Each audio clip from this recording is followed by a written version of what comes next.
So, I just finished this. Rage, developed by id Software, published, produced, whatever, by Bethesda, because they own id, and Cinemax owns it, actually, Bethesda, and all that other stuff, but it's, as you see here, blah, blah, blah.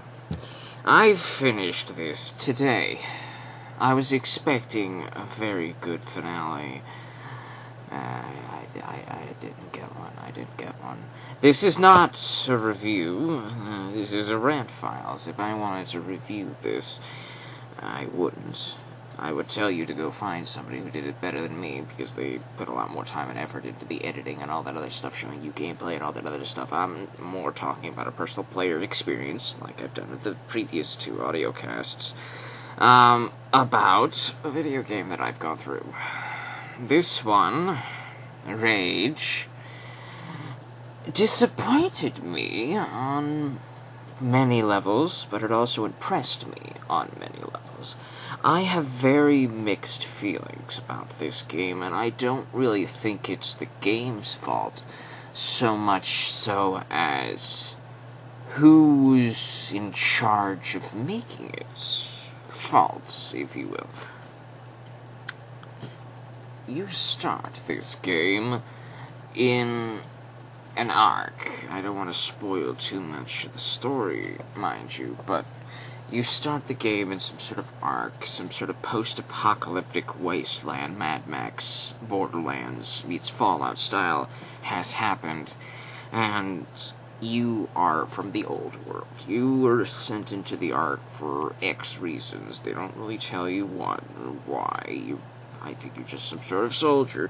We don't know what you were doing, what you were up to, whatever, in this game so much so. They do tell you that you were a soldier of some sort in the previous world, even though you're like a silent protagonist yet again. But that's fine. Most of the time, like Borderlands 1, you were a silent protagonist, except for when you leveled up or something, and then the protagonist talked, but we're not talking about that. So, silent protagonist aside, setting aside, you step out and you start the game. It's first person, so you don't really care about what your character looks like. And the gunplay. You were given a pistol, a little settler's pistol as they call it. It's one of the best weapons in the game, honestly. You could just beat the game with just this one weapon if you were good enough. Just change the ammo types. We'll get to that in a minute. You start the game, and John Goodman takes you to a gas station. John Goodman tells you to run some errands for him. So you run some errands for John Goodman. And you run some errands for some of the other people in John Goodman's gas station. And John Goodman gives you some guns. He gives you a shotgun, and he gives you some sort of automatic crossbow. I never used this thing. It's fun, I guess. I just never found a need for it. I only used 2 guns. 3, if you want to be coy. 4, if you want to be really coy. I only ever used 4 guns, except for when I was forced to use this other type of weapon. But we'll get to that in a minute. So the game has 2 maps, 2 halves. The first half has a lot of places to go. It has a lot of places for you to visit. But one thing I disliked a little bit is that every place you visit is extremely linear. They're extremely linear. The first visitation area that John Goodman sends you to is this bandit hotel. It's a very nice looking hotel that looks like it just got bombed 5 years ago, even though it's been like a century. But hey, semantics. You go to the bandit hotel on John Goodman's request to clear it of bandits, because the bandits saw you leave the Ark for reasons. So you clear it out with your weapons, with your pistol, you clear it out. And as you're clearing it out, the area is very linear. As you clear out areas and go to certain areas, the areas behind you start getting locked. The doors start closing and slamming. There starts being rubble falling down, locking you away from going to other locations that you were just been to. And then they do this for every single area, so to speak. This game is an on-rails, faux, open-world style thing. The combat is incredibly fun. I found it to be incredibly fun. Software knows exactly what they're doing here. They made something that feels like Doom. They made something that feels like Doom, but plays like Mad Max. I don't know how else to explain it, but it was very good. There seems to be two halves to the gameplay that I found. You have the gunplay, which feels like Doom, and then you have the buggy vehicle combat, which is really fun. I normally absolutely hate vehicles, racing, and all that stuff, but miraculously, I have no idea how this happened, but miraculously, I seem to do really well in this game's vehicle-based things. So you have you have 4 types of vehicles that you unlock over the course of the game. The first one is an ATV that you use at John Goodman's request. John Goodman gives you this ATV that you can take to go to and from some places. It has no weapons, it's just used for transportation. And as soon as you get a buggy from John Goodman, you never use the ATV ever again. So once you do that and all that stuff's good done, you leave the buggy alone. You never use it again. So then you get the buggy, and you get the buggy out from John Goodman. You go from the gas station to Wellspring, Goodspring, whatever. You go to this place. It's like this Wild West meets post-apocalyptic. It's basically a Borderlands town. So you go to Firestone, and you talk to Mayor What's-His-Face. Mayor What's-His-Face tells you to run some errands for him. And he also tells you to meet the sheriff, Sheriff Black. Sheriff Black tells you to run some errands for him as well. So you leave Tombstone, and you go fight some bandits, you go run some errands for these guys, and then you return back to Tombstone and tell the mayor of Goodsprings that you have completed your task.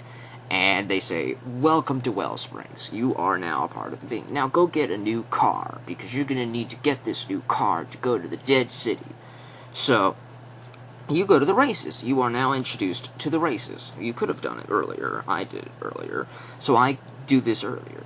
I'm here at the races, and basically they take parts of the actual open map that you get to explore with your buggy, and they cordon it off with little arrows, and they make courses out of the world map, which I thought was really cool. They're recycling assets to make racing courses, which saves space on the disc, and saves development time.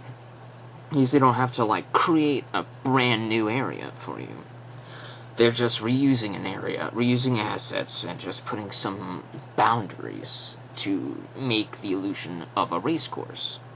They have about 5 or 6 of these. I think there's mainly about 2 or 3 in the first half of the game. You have 3 cups. You got the novice, you got the intermediate, and then you got the advanced cup. So, when we're here for the racings, we take our buggy, we win some certificates. You have 4 types of gameplay modes in the races. First one is a time trial. You have to run around the racing course 3 times, and you have to beat a certain time. It's very easy to do, especially once you get the new booster pack for your buggy, or the suspension, or the tires. When you get 2 out of any of those 3 things I just said, it's easy mode. It's super easy. You can finish the part-time, you can finish the time trial. And once that's done, you can do a regular race. It's a regular race. You just beat the course 3 times, first place. You have 3 other people that you're racing against.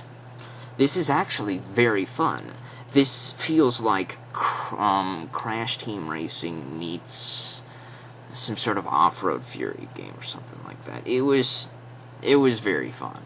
You can get these little boosters that you can pick up along the the tracks to keep your nitrous going, and then you run around the track, and then you win. That's fine. And then they up the ante with your third gameplay mode, which is do it again, but now you got rockets. So basically, it is turned into just rocket mayhem racing. So you start blowing people up with your rockets as you're trying to race around the track, and you gotta make sure that the other people who are blowing you up with their rockets, you gotta make sure they don't blow you up. Because if you get blown up, you will respawn, but it'll take a few seconds, and the other racers might start to pass you. So you gotta be careful about that. I think I only got blown up once, and that was like in the final cup. Not in this half of the game, in the second half, which we'll get to. So that's the third type of combat, which is basically rocket racing. The fourth one, I'm not the biggest fan of, but I could do it. It's fun once you get the hang of it. Once you learn the map and you learn what's going on, you could do it.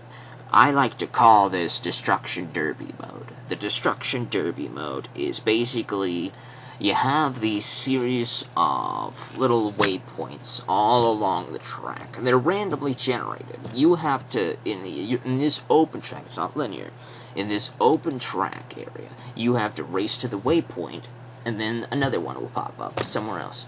It's randomly generated. You gotta go get that waypoint, and then another one pops up over here, so you gotta go get that. You got 3 other people who are trying to do the same thing. There's 2 modes here. You got the rocketless Destruction Derby, which you're just trying to go get the little waypoints.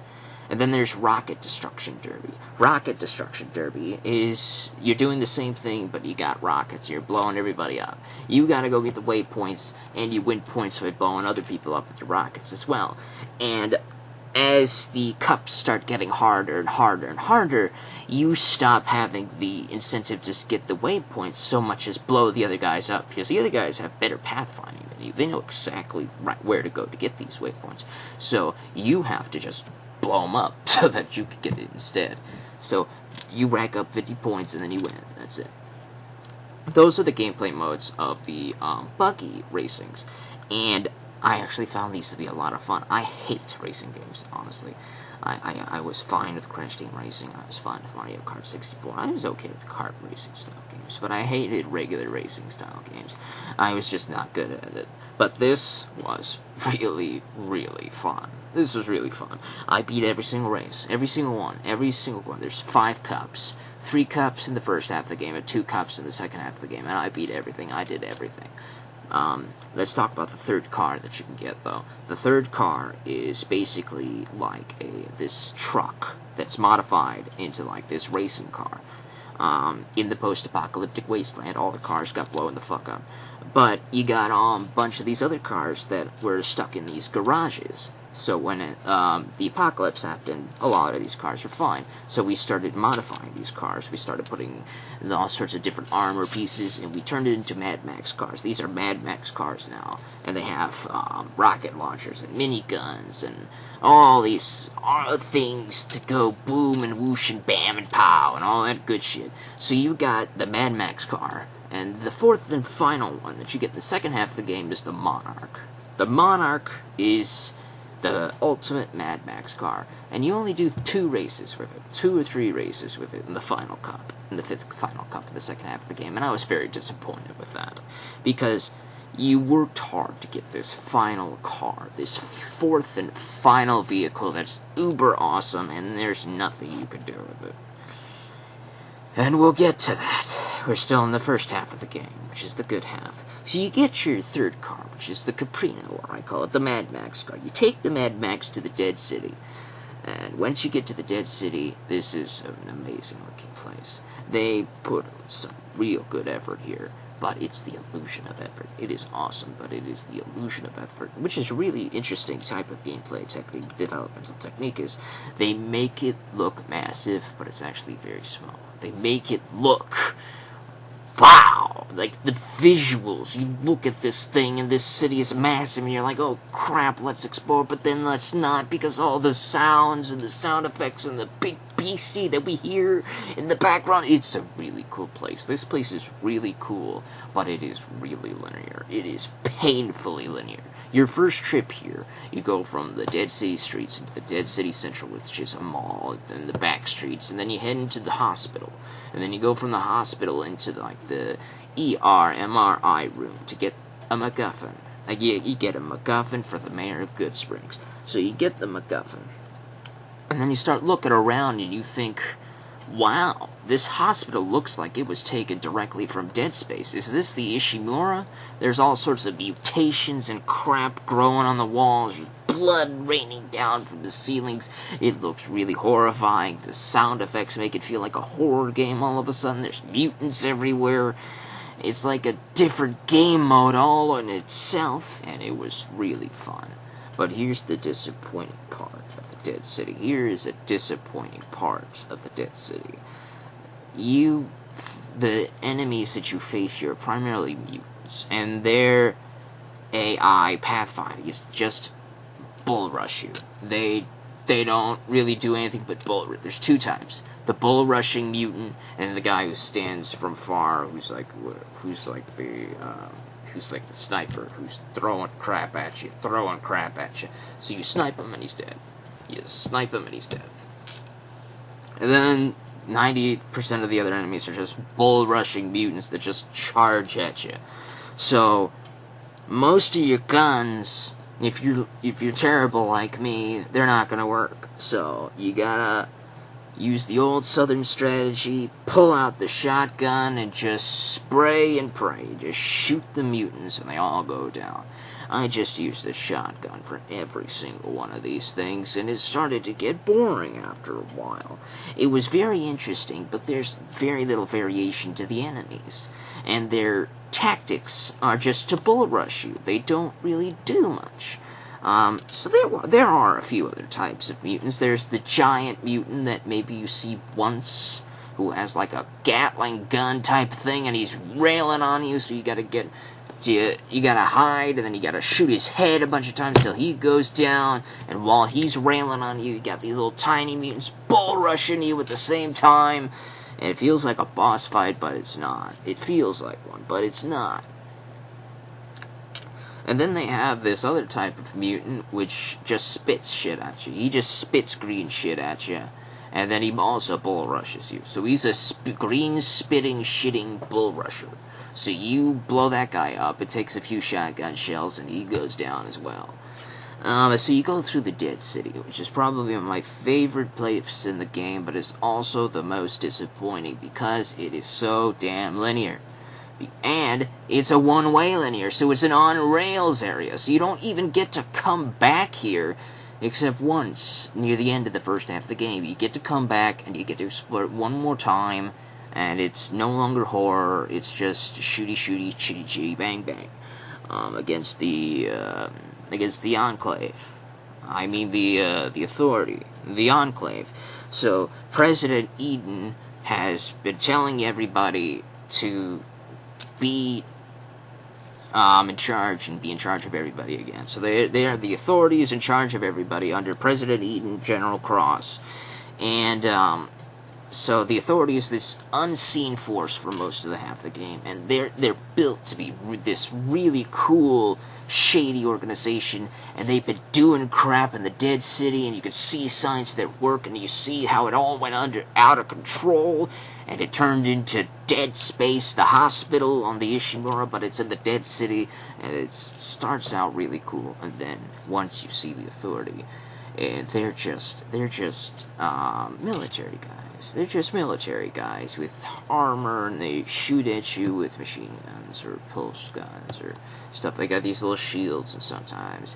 So you got these electromagnetic pulse grenades. You blow up the shield, and you shoot the guys with their own rifle. You get an authority military machine gun rifle partway through the game. You buy that. The ammo is pretty expensive, but you can always buy the ammo. All the ammo types in the game are purchasable, and you can just buy the ammo, shoot the people, and then keep going. There's very little side quests. There's a job board, right? So in Goodsprings, in Wellspring, there's a job board that you can go to, and you can pick out jobs to do side quests, side missions. And there's maybe about 5 here. There's maybe about 5. Maybe about more. Less than 10. I think there's 3 sniper missions where you go shoot people for some people in Good Springs, and that's it. There is a side mission where you get to return to each of the major places that you've been to, but it's a lot smaller since all the linear places that get blocked off are still blocked off. So you go to an even smaller revisit of the place, like the Bandit Hotel. So you go to the Bandit King Hotel, it's very small, you blow the people up, and then you leave. And then there's the Bandit Garage. You go to the garage, you blow the people up, then you leave. Then you go to the Scorcher-shrouded, Explosion Factory. You go to the Explosion Factory, and it's a lot smaller this time, because all the places got blown up and all the places are locked off to you, so you get like a quarter of the playable area to return to in the side quest. I get it, I guess, but it really doesn't make these places explorable. It gives you the illusion of an open world when really it's just a very on-rails story. I guess I could be okay with that, but the way the gameplay looks, the way the world looks, the way everything is set up, we're expecting like this Borderlands, Mad Max, Fallout world, when really we're getting, imagine Borderlands 1, but you cut all the side quests out. You cut the main quests into a quarter. So you got maybe like 15 main quests and 10 side quests. And then there's no level up system. You don't get experience points. You can loot the bodies for armed weapons, and you can craft some items if you want. And then you just shoot people, you do the mission's done. You would eventually return to the Dead City again to fight the Authority for President Eaton, and you blow them up, and then you leave the Dead City after you get the new MacGuffin, and then you go to Subway Town. Subway Town is run by some sort of Bandit King Mafia boss, so you help the Bandit King Mafia boss about something. And then you go help the Resistance, who are fighting the Enclave about some stuff. And then it's just the story starts to fall apart here. As soon as the Authority comes knocking, then they blow up the Bandit King out of Subway, because he can't eat it fresh. So once the Authority starts blocking off the Subway, nobody can eat fresh anymore, so the Subways are closed down.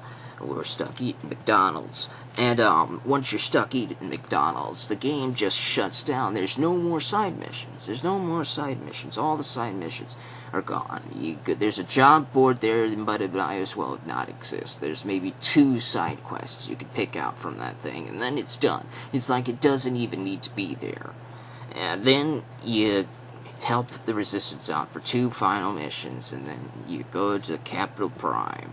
And we're thinking, alright, it's time to fight General Cross and stick it to the man! And it's disappointing. It's disappointing. It's so disappointing. You go there, you blow the guys up. It's basically Dead City Round 2 meets a round of Mutant TV. I didn't talk about Mutant TV. Mutant TV is a recurring side mission in the first half of the game that you could do where you get to blow up some mutants, and it feels like a little arcade game, and it's really fun. You can redo it over and over for money, which I did. And basically you just take a shotgun, you shoot the mutants a bunch of times, and you win money. And that's it. Just take a shotgun, shoot everybody, and then repeat. Shake a shotgun, shoot everybody, and repeat. Take a shotgun, shoot everybody, and repeat. The mutants are basically shotgun fodder. So the shotgun fodder comes at you, and then you hide behind your little crates and you start shooting at the Authority with your Authority machine gun. You get a new weapon for this final mission, which is basically a Doom reference, because you get BFG rounds. They call them BFG rounds. You cannot buy this ammo in the stores because it's the end of the game. I don't know. So this final area, you go there, you blow everybody up, you get to use this gun for this one final area, and you go to the final area to unlock all the arcs that everybody else is sleeping in, because General Cross is trying to keep everybody asleep because he wants to control the world like President Eden. And so you wake everybody up and the game ends. There's no boss fight. There's nothing. There's just nothing. You go to the final area, you press a few buttons, and you unlock the arcs, and General Cross doesn't even try to stop you. He doesn't even try to stop you. He doesn't even say anything to you. It's like he's been off doing his own thing on the other side of town, and this intruder just comes in and he just makes everything a bad day. So you make it a bad day for General Cross, and he doesn't even try to tell you, hey, stop making it a bad day for me. So there's no boss fight. You don't get to fight General Cross. You don't get to do nothing. As soon as you blow up the mutant shotgun fodder, and you open up the satellite relays to unlock all the arcs and make everybody awake and happy, the game ends. We get the credits. As soon as the arcs come out of the ground, you get the credits. There's nothing. There's nothing. There's no final boss. There's no resolution. There's like, okay, that happens. Now what? It's like maybe they're sequel baiting it. Maybe there's a Rage 2, and there is a Rage 2, and it disappointed everybody. And it's like, why couldn't you put it in here? You had the room. You had the room. You could put it in here. Let me show you a game that has like 5 times the content on the same type of Blu-ray disc.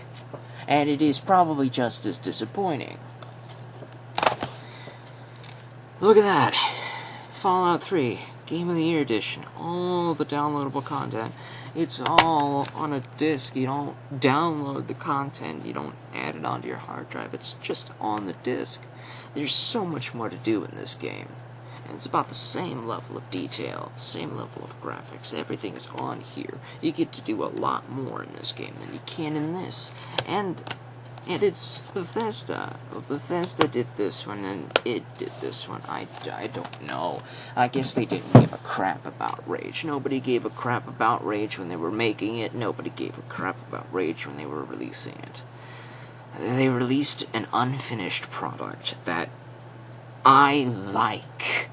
I love this game, and I hate how unfinished it feels.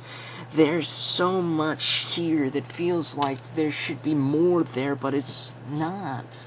There are big doors in the wastelands that you run up to, and you can't do nothing because, I don't know, there's no content behind those walls. There's some DLC I heard about. There's this DLC expansion, and there's this sewer mission.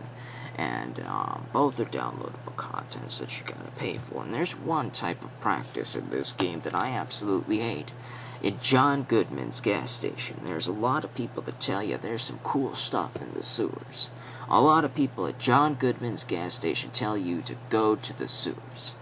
They all say it. They all say, there's sewers, there's mutants down here, but there's cool stuff that you might want to pick up.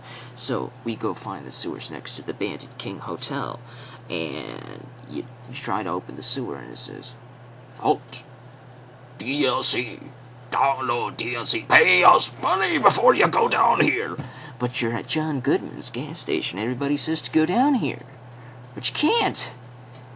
It's like they made the sewers, they made it, and then the big guy said, and then they got rid of the sewers, and they released the game, but they forgot to get rid of the lines that people voice acted about the sewer, so they left that into the game, and then they decided, oh, let's bring the sewers back, we're done with it now, so they release it alongside the game as DLC, but I got this used, so I don't get the DLC, and I don't get the sewers. I have so much I could rant about this game, but I love it so much, and I hate it so much. It makes me mad. It makes me mad. There is no ending in this game. There's no finale. There's no final boss. There may be only one true boss in the game, and that's in the Dead City, the big giant mutant that you have to fight with the rocket launcher. And you get infinite ammo for the rocket launcher for that fight, so it's pretty cool. I liked that boss fight, but that's it. That is all In terms of bosses in this game, there is nothing. When you go to Capital Prime, it's just shoot the monkeys, and that's it. You shoot the monkeys, upload the relay, credits.